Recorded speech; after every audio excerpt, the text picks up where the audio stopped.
আসসালামু আলাইকুম প্রিয় দর্শক, অন্য মঞ্চের আলোচনায় আজকে আমাদের অতিথি হিসেবে আছেন সিনিয়র সাংবাদিক জনাব মাহবুব কামাল। জনাব মাহবুব কামাল, আপনাকে আমাদের অনুষ্ঠানে স্বাগত জানাচ্ছি। জনাব মাহবুব কামাল, আপনি একটা জিনিস খেয়াল করেছেন যে নির্বাচনের দিন যতই ঘনিয়ে আসছে, মানে এখন তো আর এক সপ্তাহ নাই, প্রত্যেকে যেন প্রতিপক্ষকে হেয় প্রতিপন্ন করার জন্য নানা ধরনের কথা বলছেন।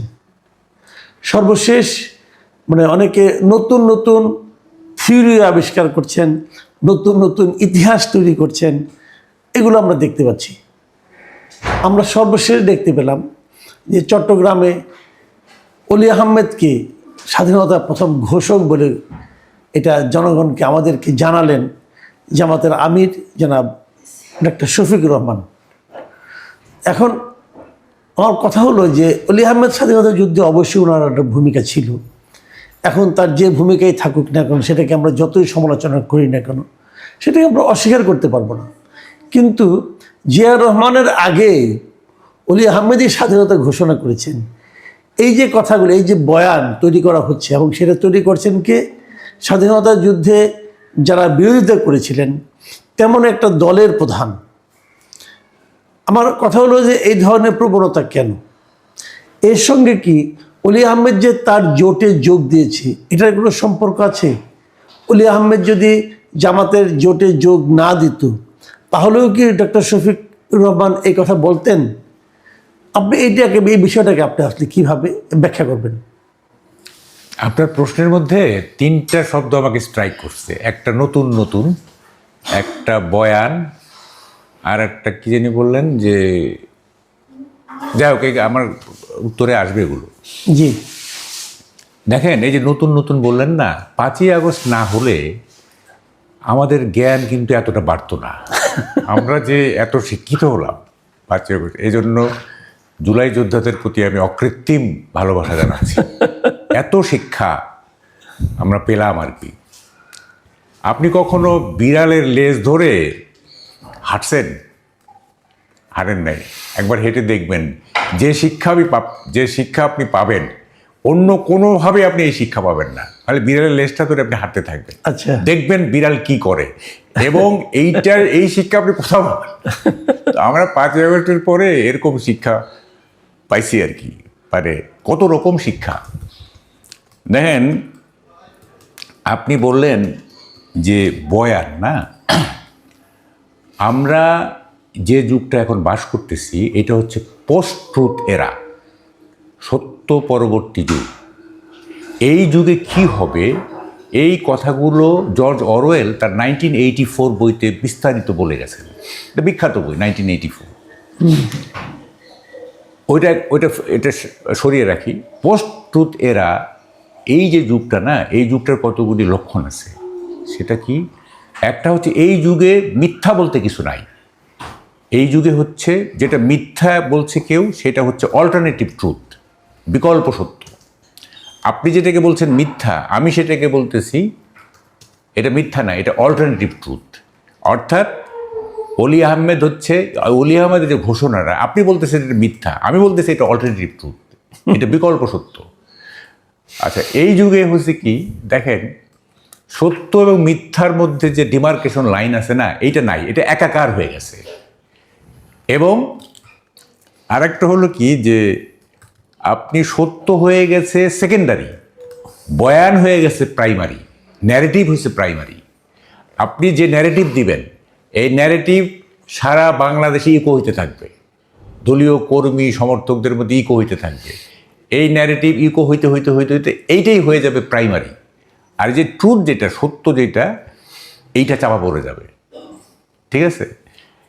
এবং মিথ্যার একটা বিরাট শক্তি আছে, আপনি জানেন।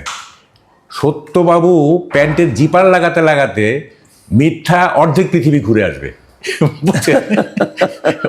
মিথ্যা এত দ্রুত গতিতে ছড়ায় আর কি। আপনি প্যান্টের জিপার লাগাচ্ছেন, রেডি হচ্ছেন যে স্টার্ট করবেন, মিথ্যা এদিক দিয়ে সারা অর্ধেক পৃথিবী ঘুরে আসতেছে। এই হচ্ছে মিথ্যার শক্তি। এখন আমি বলি কি, শফিকুর রহমান সাহেব দেখেন ওনার একটা মানে প্রথম 6 মাস 7 মাস 8 মাস ওনার একটা এমন ইমেজ ছিল না, আমি মোটামুটি ওনাকে মানে একটা সেন্সিবল লোক হিসেবে আমি ধরে নিয়েছিলাম, হ্যাঁ, যে ঠিক আছে ওনার কথার মধ্যে এক ধরনের যুক্তি আছে, এক ধরনের ইয়ে আছে। কিন্তু এখন দেখতেছি যে না, উনিও গা ভাসায় দিলেন এবং মানে প্রতিপক্ষকে ঘায়েল করার জন্য উনিও নানা রকম কথা বলতেছেন।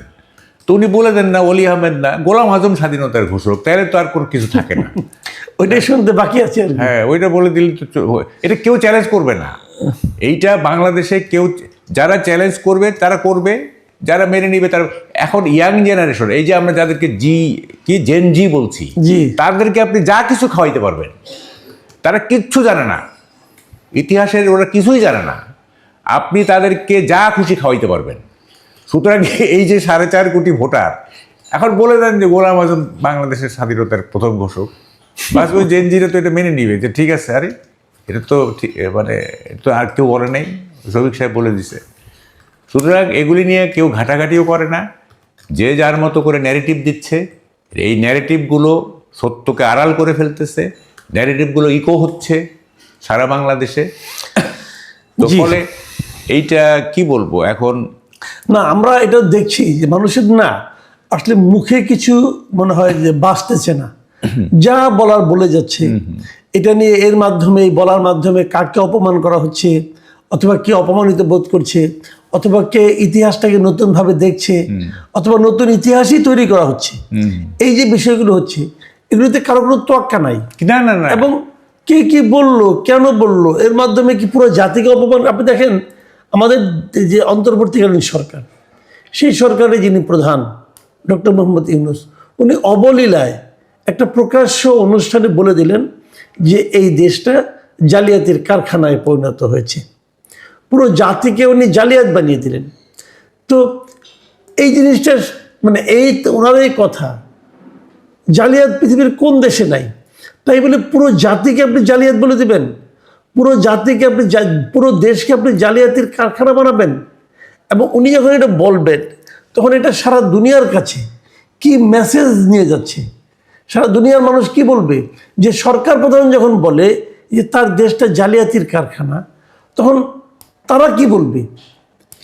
অথচ উনি কিন্তু বলেছিলেন আমরা বিদেশ যাব না, দুনিয়া বিশ্ব আমাদের কাছে আসবে। তো এই যে ডক্টর ইউনূসের যে এই কথাগুলো, এটাকে আপনি আসলে কিভাবে মূল্যায়ন করেন? আপনি তো অর্ধেক বলে দিলেন, বাকি অর্ধেক আমার জন্য রাখছেন। যাই হোক, আপনি বাকি অর্ধেকই বলেন। বলি শুনেন। দেখেন, এই যে বললেন না যে জালিয়াত, মানে জালিয়াতের কারখানা, সবাই কি জালিয়াত? আমি একটা উদাহরণ দিব, আমি শত শত উদাহরণ দিতে পারি, একটা উদাহরণ দিব, সেটা আমাদের সম্প্রদায়ভুক্ত, আপনার আমার সম্প্রদায়ভুক্ত। তিনি হলেন আমানুল্লাহ সাহেব, বিডি হাবিবুল্লাহর ছেলে। আচ্ছা। আমানুল্লাহ সাহেব উনি বাসসের এমডি ছিলেন, এখনও বেঁচে আছেন, বয়স বোধহয় 90-90 হবে। তো ওনাকে একবার সবাই বলল যে আমানুল্লাহ ভাই, আপনি বিএনপির নমিনেশন নেন না কেন? হ্যাঁ, উনি একটু বিএনপি মনোভাবাপন্ন ছিলেন। তো উনি বললেন যে ঠিক আছে, তোমার বলতেছে যখন, তাহলে আমি তো পদত্যাগ করতে হবে আমাকে বাসসের এমডি থেকে। ওই কেন, আপনি আগে নমিনেশনটা পান, তারপরে আপনি পদত্যাগ করেন। বলছে না না, এটা অনিয়ম হবে, আমি পদত্যাগ করে নমিনেশন চাইব। মানে চাওয়ার আগে আমি পদত্যাগ করতে হবে। তো হলো না, আমি নমিনেশন পাওয়ার পরে কেন পদত্যাগ করব? যাই হোক, উনি পদত্যাগ করলেন এবং নমিনেশন সিক করলেন, এবং নমিনেশন উনি পেলেন না।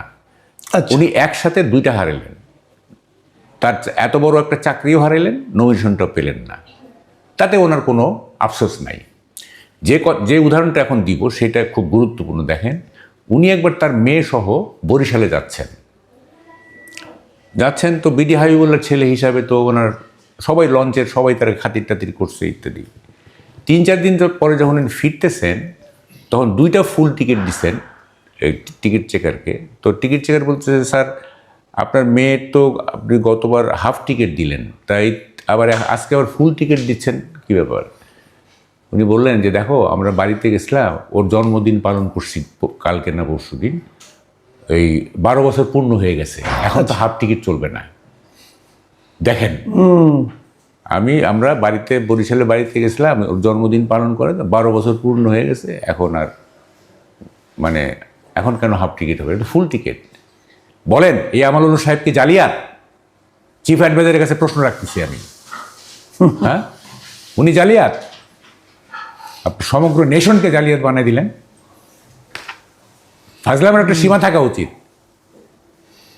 দেখেন, আজকে আমাদের পাসপোর্টের যে অবমূল্যায়ন, হ্যাঁ, আর যেভাবে এটা অবমূল্যায়িত হচ্ছে, এইটার জন্য তো বর্তমান সরকার দায়ী। পাসপোর্টের এত অবমূল্যায়ন আগে ছিল না। আমরা কি বিদেশ যাই নাই? আমরা তো সবুজ পাসপোর্ট নিয়ে সব প্রায় অনেক দেশ ঘুরছি, কোথাও তো আমাদেরকে এইভাবে মানে অপমানিত কেউ করে নেই। হ্যাঁ, এখন কেন ভিসা দেওয়া বন্ধ করে দিচ্ছে বিভিন্ন দেশ? হ্যাঁ, অনেক দেশ ভিসা বন্ধ করে দিচ্ছে, কেউ কেউ রেস্ট্রিক্টেড করে ফেলছে। হ্যাঁ, এবং এটা তো মানে এখনকার যে গত 16-17 মাসের যে আপনার কি বলে গভর্নমেন্টের যে পারফরমেন্স, সেইটার প্রেক্ষিতে তো এগুলি হয়েছে। আপনি নিজে দোষ করলেন আর সেই দোষ পুরো জাতির ঘাড়ে চাপাই দিচ্ছেন আপনি। এটা কিছু হইল? তো ফলে দেখেন, এইসব কি বলবো, এগুলি তো বলার কোনো ভাষা নাই। এই 3 মাস আগে উনি ওই যে পার্লামেন্টের সংসদ ভবনের ওই যে পাশে যে বক্তৃতা করলেন, সেখানে উনি বললেন যে সারা পৃথিবী আমাদের কাছে আসবে, আমরা বিশ্বস্ত, আমরা বিশ্বস্ত কীভাবে জালিয়াত হয়ে গেল 3 মাসের মধ্যে? আমার বুঝান তো। 3 মাসের মধ্যে বিশ্বস্ত, উনি এক্স্যাক্টলি বিশ্বস্ত শব্দটা ব্যবহার করছেন। বিশ্বস্ত কিভাবে 3 মাসের মধ্যে জালিয়াত হয়? আমাকে এই এই এই এই প্রক্রিয়াটা আমাকে বুঝান। হ্যাঁ, তার মানে হচ্ছে, মানে উনি যখন যেখানে যেটা বললে মানে মানুষ খাবে, মানে চটকদার কথা, হ্যাঁ, ডেলিশাস ফুড উনি সরবরাহ করেন, সুস্বাদু খাবার, হ্যাঁ, এগুলি, এবং ওই মুহূর্তে উনি তার অডিয়েন্সকে একটা মানে কি বলে চটকদার কথা বলে উনি মুগ্ধ করার চেষ্টা করেন। এবং এটা কনসিকুয়েন্স কী হবে এটা কখনোই উনি ভাবেন না, এটা ফলাফল কী হবে। হ্যাঁ, তো এইভাবে মানে কি বলবো। এখন দেখেন, এই যে উনি যে আমাদেরকে জালিয়াত বললেন, এখন কি হবে? আমরা তো আরও অবমূল্যায়িত হব। এখন তো মোটামুটি একটা ছিল আর কি, সরকার প্রধান বলে দিচ্ছে জালিয়াত, তাহলে এখন কি হবে? এখন তো সবাই বলবে যে তোমাদের government, head of the government তোমাদের জালিয়াত বলতেছে। হ্যাঁ, তাইলে কি দাঁড়ালো? আমাদের শ্রমবাজার সংকুচিত হয়ে যাবে একদম। হ্যাঁ, আমাদের বিদেশে যাওয়ার যে এই যে ছাত্রছাত্রীরা যে এই যে বিভিন্ন বিশ্ববিদ্যালয়ে ভর্তি হইতে যায় বিভিন্ন দেশে, হ্যাঁ, তো জালিয়াতদেরকে কেন তারা এখন তো বাংলাদেশের কোনো মানে সার্টিফিকেট, মানে ধরেন ইনস্টিটিউশনাল সার্টিফিকেট আছে না, যে আপনি এই স্কলারশিপের জন্য বা হায়ার এডুকেশনের জন্য সার্টিফিকেট, এই সার্টিফিকেট তো কোনো মূল্য থাকবে না। নকল করে পাস করছো তোমরা, জালিয়াত। নকল করো তো জালিয়াতি। মানে উনি আসলে জাতিটাকে একটা চ্যালেঞ্জের মুখে ফেললো। শ্রমবাজার সংকুচিত হবে, আমাদের শিক্ষার বাজার সংকুচিত, মানে বাইরের শিক্ষা সংকুচিত হয়ে যাবে, আমাদের সব কিছু সংকুচিত হয়ে যাবে। আচ্ছা, আমি মানে এখন আর বড় প্রশ্ন করবো না। এখন প্রশ্নের মধ্যে যদি অর্ধেক উত্তর থাকে তাহলে তো দর্শক একটু বিরক্ত হতে পারে। না, ঠিক আছে। আমি এখন একদম ছোট প্রশ্ন করছি। বলেন। ডক্টর শফিকুর রহমানের একটা টুইট হ্যান্ডেল, মানে জামাতের আমিরের একটা টুইট হ্যান্ডেল নিয়ে আলোচনা হচ্ছে, এবং সেখানে নারীদেরকে মানে প্রস্টিটিউট হিসাবে আখ্যায়িত করা হয়েছে। এটা নিয়ে অনেক বিতর্ক। এটা নিয়ে আর বিস্তারিত কিছু বলতে চাই না, এটা নিয়ে আপনার মন্তব্যটা একটু শুনতে চাই। শোনেন, তার এটা হ্যাক্ট হয়েছে কি হ্যাক্ট হয় নাই, এটা আমার কাছে গুরুত্বপূর্ণ না। আমার কাছে গুরুত্বপূর্ণ হলো হ্যাক্ট হওয়ার পরে এই যে শব্দটা ব্যবহার করা হয়েছে, প্রস্টিটিউশন ইত্যাদি, যে ব্যবহার করছে সে এইটা বুঝে এটা ব্যবহার করছে যে এইটা বললে মানুষ বিশ্বাস করবে। ঠিক আছে, যদি এইটা তারেক রহমানের মানে এক্সহ্যান্ডেল ভ্যাক্ট হইতো, তাইলে কিন্তু এগুলো এইভাবে হইতো না, এটা অন্য কথা বলতে হইতো, যেইটাকে তারেক রহমানের ক্ষেত্রে বিশ্বাসযোগ্য হইতো। দেখেন, আমার বা আপনার যদি মানে ভেরিফাইড পেজ যদি আপনার হ্যাক্ট হয়, তাহলে কিন্তু এমন কথা বলবে যে কথাটা আপনার ক্ষেত্রে প্রযোজ্য হইতে পারে, আমার ক্ষেত্রে মানে ওটা কি বলে উদ্ভট কিছু কিন্তু বলবে না। তাইলে যে করছে এটা, সে মনে করছে যে এইটা করলে মানুষ বিশ্বাস করলেও করতে পারে। ঠিক আছে, এটা আপনার আমার ক্ষেত্রে এটা করবে না কিন্তু। হ্যাঁ, আমার ক্ষেত্রে আপনার আমার ক্ষেত্রে অন্য কিছু বলবে। যেমন আমি বলি, এটা আপনার এখানে একদিন বলছিলাম, জাপানের এক প্রাইম মিনিস্টার বিরুদ্ধে আপনার দুর্নীতির অভিযোগ উঠলো, তো উনি রিজাইন করলেন। তো বন্ধু বান্ধবরা বললো যে আপনি রিজাইন করছেন, এটা প্রমাণ হয় নাই যে আপনি দুর্নীতি করছেন। তো দেখো, আমি দুর্নীতি করতে পারি এরকম একটা পারসেপশন তৈরি হয়েছে, সুতরাং আমার থাকা চলবে না। করছি কি করছি না সেটা পরের ব্যাপার। রাইট। তো এখন একটা পারসেপশন আছে যে জামাতে ইসলাম নারীদেরকে এইভাবে দেখে, ঠিক আছে, একটা পারসেপশন আছে। সো ওই পারসেপশন অনুযায়ী কিন্তু এই যে এই মানে হ্যাক হওয়ার পরে এটা বলা হয়েছে আর কি, ঠিক আছে। তার মানে দেখেন এইটা ব্যাপারটা হচ্ছে যে এই ধারণা মানুষের মধ্যে আছে যে জামাতের আমির এটা বললেও বলতে পারেন, জি। তা না হলে এটা কেন লিখবে, তাই না? উদ্ভট কিছু তো লিখতে মানে উনি লেখেন নাই, তাই না? তো এইটা হচ্ছে একটা ব্যাপার। 2 নম্বর কথা হচ্ছে যে দেখেন, নারীদের মানে প্রস্টিটিউট বলা হয়েছে কি না সেইটা পরের ব্যাপার। হ্যাঁ, ধরেন যে প্রস্টিটিউট বলা হয় নাই, উনি বলেন নাই, বা এটা ধরেন যে হ্যাক হইতেও পারে। এমন হইতে পারে যে ধরেন যে শফিকুর রহমান সাহেবের যে প্রেস টিম আছে তাদের মধ্য থেকে কেউ এটা করতে পারে। হ্যাঁ, আমরা শুনতেছি যে প্রেস টিমে নাকি নতুন পরিবর্তন হচ্ছে, নাকি নতুন প্রেস টিম হচ্ছে। হ্যাঁ, হ্যাক হইতে পারে। যদিও হ্যাক হলে একটা তো আসে, আপনার নোটিফিকেশন আসে, হ্যাঁ, যে কেউ লগ ইন করতেছে ইত্যাদি, সেই নোটিফিকেশন তারা দেখাতে পারেনি। যাই হোক, হ্যাক হয়েছে কি না এটা বড় ব্যাপার না। আমার কথা হচ্ছে যে নারীদের জামাত কিভাবে দেখে, সেইটা হচ্ছে বড় ব্যাপার। সেটা হচ্ছে যে দেখেন, হ্যাঁ, এর 2 দিন আগে তো তারা আল জাজিরার কাছে উনি একটা ইন্টারভিউ দিয়েছিলেন, সেই ইন্টারভিউ তো নারী প্রসঙ্গ এসেছিল, এবং সেখানে নারী প্রসঙ্গ উঠলে উনি যে কথাগুলি বলেছিলেন সেই কথাগুলোর আলোকেও কিন্তু মানুষ মনে করতে পারে এই ধরনের কথা উনি বলতে পারেন। হ্যাঁ, সেটাই তো আমি বলতেছি যে এইটা যেটা হ্যাক হওয়ার পরে যেটা লেখা হয়েছে সেইটা বুঝেই লেখা হয়েছে যে এইটা বিশ্বাস করতে পারে মানুষ। আচ্ছা দেখেন, নারীদের যে ব্যাপারটা না, এই জিনিসগুলো ক্লিয়ার করা উচিত। জামাতে ইসলামকে মানুষ কেন ভোট দিবে? আমি বলি, জামাতে ইসলাম 3টা জিনিস যদি ক্লিয়ার করে না, তোদের ভোট বাড়বে। আমি বলে দিলাম জামাতের নেতৃত্ব। একটা হচ্ছে নারীদের ব্যাপারে ক্লিয়ার করতে হবে যে নারীদের এইভাবে মানে অবদমন করা যাবে না। হ্যাঁ, তাদের উন্নয়ন প্রক্রিয়ায় তাদেরকে অংশীদার করতে হবে।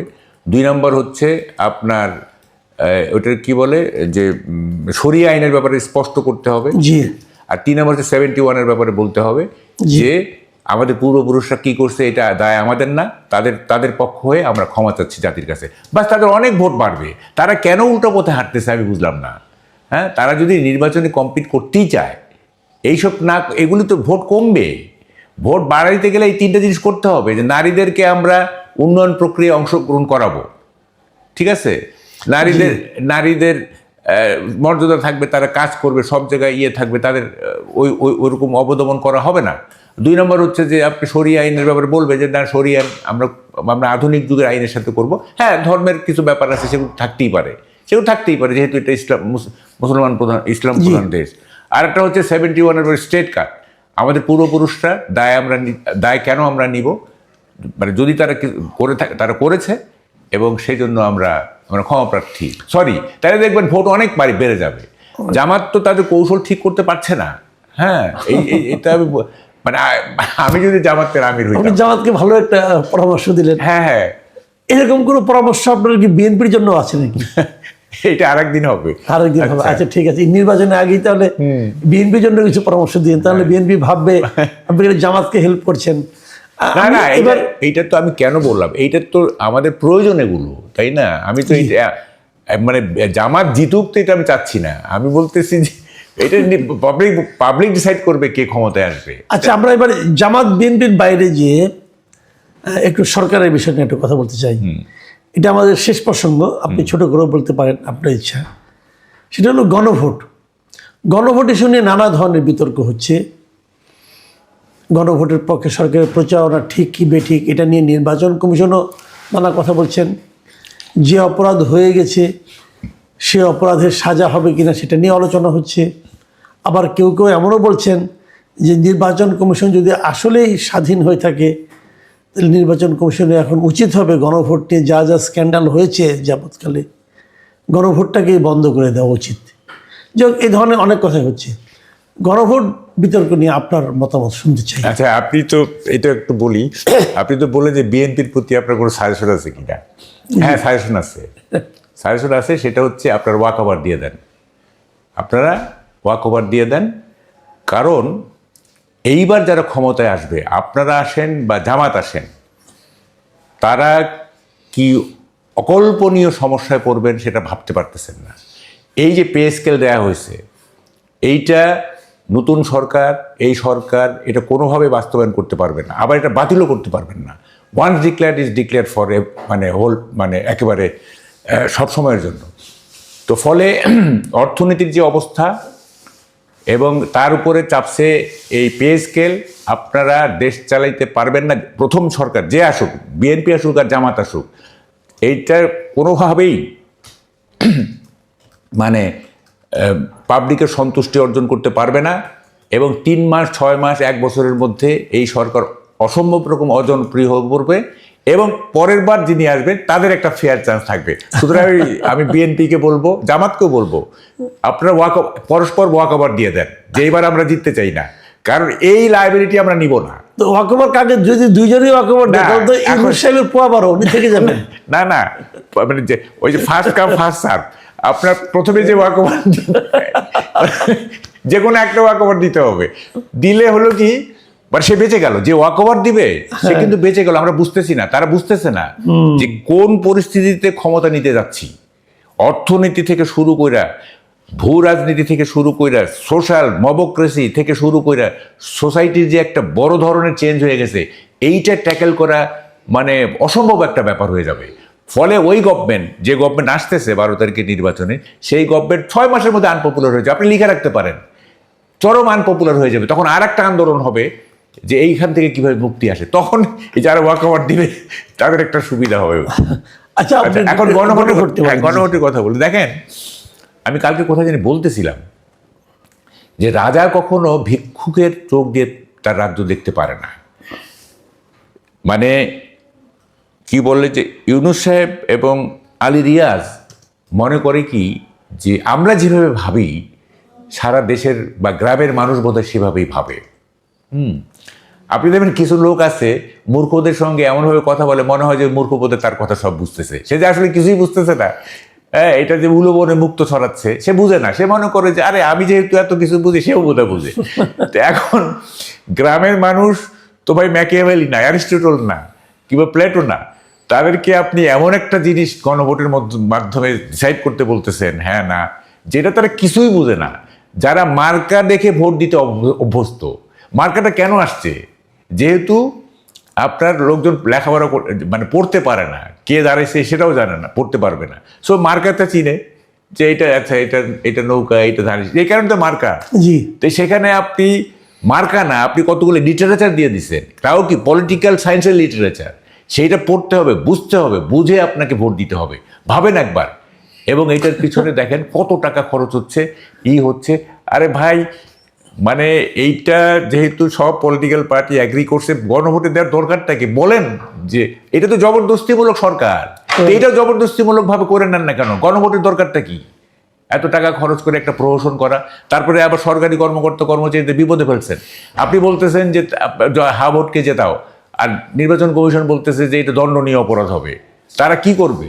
তারা কি নির্বাচন কমিশনের কথা শুনবে নাকি চিফ অ্যাডভাইজারের কথা শুনবে? একটা ঝামেলার মধ্যে ফেলে দেওয়া হয়েছে না? তো এরকম একটা অবস্থার মধ্যে দেখেন কি যে হচ্ছে না হচ্ছে, মানে এগুলি কি বলবো, একটা এমন জবরদস্তিমূলক সরকার, মানে কি বলবো, যা খুশি তাই করতেছে। হ্যাঁ, তারপরে বলে 3 দিন পরে রেজাল্ট হবে। আমি কালকে বলছিলাম এক জায়গায়, যেমন ধরেন আপনি দেবদাস উপন্যাস পড়তেছেন না, আপনি উত্তেজিত, পড়তে পড়তে পড়তে পড়তে যখন দেবদাস মারা যাচ্ছে, তখন যদি আপনার বইটা কেড়ে নিয়ে বলি এই 3 ঘন্টা পর এটা পড়বা, আপনার কেমনটা লাগবে? আপনি তো উত্তেজিত হয়ে আছেন। এখন ভোট দেওয়ার পরে মানুষ তো একটা উত্তেজনার মধ্যে থাকবে, যে শিহরণ, আমার দল জিতলো কিনা, আমার হচ্ছে কিনা। এই মানে এই 22শে জানুয়ারি থেকে 12ই ফেব্রুয়ারি পর্যন্ত যে উত্তেজনা, যে শিহরণ, যে থ্রিল, এইটা ভোট দেওয়ার পরে যদি আপনি এটার কন্টিনিউশন না রাখেন, আপনি যদি বলেন যে 3 দিন পরে তোমার এই উত্তেজনার বহিঃপ্রকাশ ঘটবে, তো এটা হবে? আপনি তো, মানুষ তো ভোট দেওয়ার পরে একেবারে প্রতি সেকেন্ড মিনিট কাউন্টডাউন করবে যে কি। আপনি কি মনে করেন যে ফলাফল ঘোষণায় বিলম্ব হলে কোনো একটা অস্থিরতা তৈরি হতে পারে। অস্থিরতা তৈরি হবে না, অবশ্যই অস্থিরতা হবে। ভেতরে কি হচ্ছে, ম্যানিপুলেশন হচ্ছে কিনা, মিডিয়াকু হবে কিনা। আমরা 86-এ মিডিয়াকু দেখি নাই। আওয়ামী লীগের তো বহু সিট মিডিয়াকু করে নিয়ে নেওয়া হয়েছে 86 রিলেশনে। তো এখন কি হচ্ছে ভিতরে কেউ জানে না, সবাই একটা অস্থিরতার মধ্যে থাকবে। হ্যাঁ, কি ধরনের কারচুপি হচ্ছে, মানুষ তো মেনি মাইন্ডস, এক একজন এক এক রকমভাবে চিন্তা করবে, তাই না? তো ফলে আপনি ভোট কাস্ট হয়ে যাবে, আপনি রেজাল্ট দিয়ে দিবেন বাই দেন। ভোর হইতে হইতে আমরা যেটা অতীতে দেখছি যে ভোর হইতে হইতে মোটামুটি একটা ছবি পাওয়া যায়, তারপর দুপুরের মধ্যে এভরিথিং ইজ ক্লিয়ার। তার মানে আপনার ধারণা এখন বোধ হয় 13 তারিখ এমনকি 14 তারিখ পর্যন্ত যেতে পারে। হ্যাঁ, বলাই তো হয়েছে 2-3 দিন লাগতে পারে, 3 দিন লাগতে পারে। যাই হোক, তো তারপরেও আমরা আশা করি একটা ভালো কিছু হোক। এখন আশা ছাড়া তো আমাদের আর কিছু নেই। প্রিয় দর্শক, আপনারা শুনলেন জনাব মাহবুব কামালের বিভিন্ন বিষয়ে ওনার মতামত। আশা করি আপনাদের ভালো লেগেছে। আগামীতে আবারও ওনার সঙ্গে আমরা বসার চেষ্টা করব। আপনারা ভালো থাকবেন। এখন এই পর্যন্তই। আল্লাহ হাফিজ।